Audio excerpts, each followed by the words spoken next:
Joe in real life. So I had my interval run this morning, and if you've been following along for the last couple days, I was pretty nervous. I didn't seem like a good idea. And if you haven't been following along, I have a pulled groin, and it's cascading into a few other problems. Anyway, interval running, not in a prescription range for pulled groin rehab. I was scared, because I knew I was going to go for a run, and I kind of felt like I was bitching out if I didn't do my interval run, and it really isn't that fast. So, long story short, I came up with some rules for myself. First of all, start the run, do the run normal. If at any point you feel something sharp or specific, just jog. Even stop. It's okay.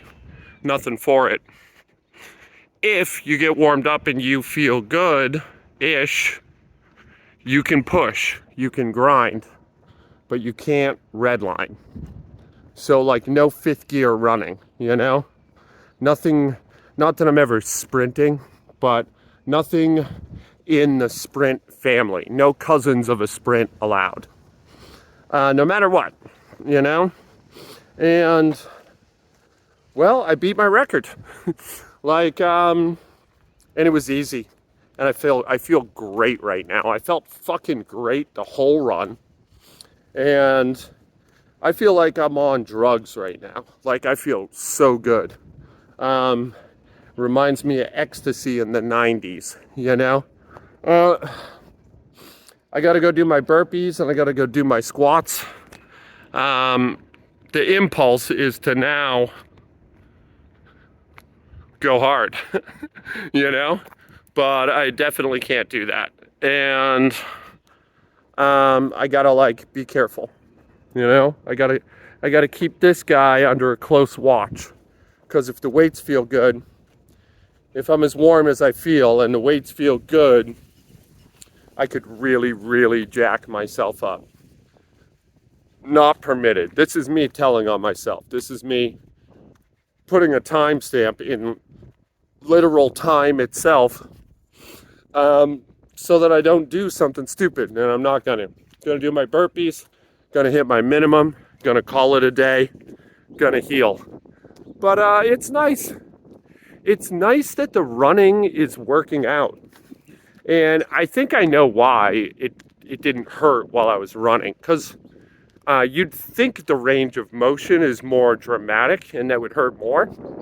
It's actually tighter, It's a wider range of motion in a lot of ways, but in the way that this injury, it's really, really deep, really near the pelvis.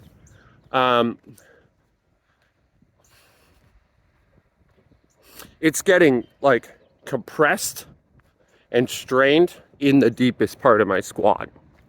And you're never in a super deep squat when you're running. I mean, if you run in a super deep squat, you're cuckoo bananas.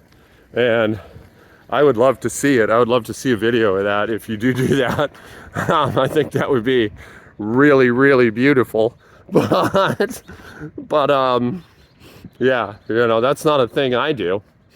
So that's it. That's it for today. That's the report. I'm going to show you my squat. I'm going to hit my minimum, and we're gonna keep recovering. Also, I know some of you are like, oh, you shouldn't run when you're hurt. Blah blah blah blah blah. Blood flow. Blood flow is great for this shit, and as long as you don't push too hard, you stand to reap enormous benefits from just getting your heart rate up. I mean, you could do it on a bike. You could do it on an exercise bike. I actually have one of those now. And that's arguably smarter. Not even arguably, it is. It just is. But I don't want to. So I wanted to run. And I got away with it. Yeah.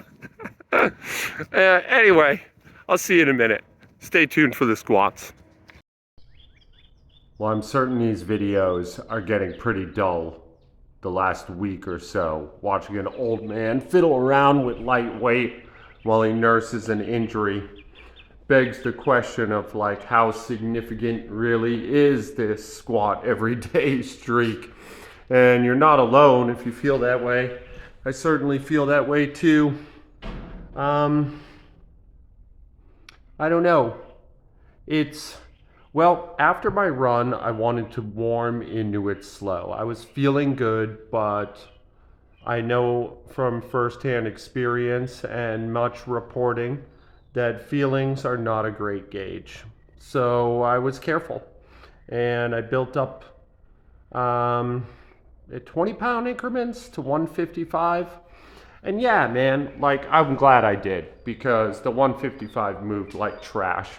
And I would credit that with the running less so than my injury. Honestly, the injury didn't cause me any problems.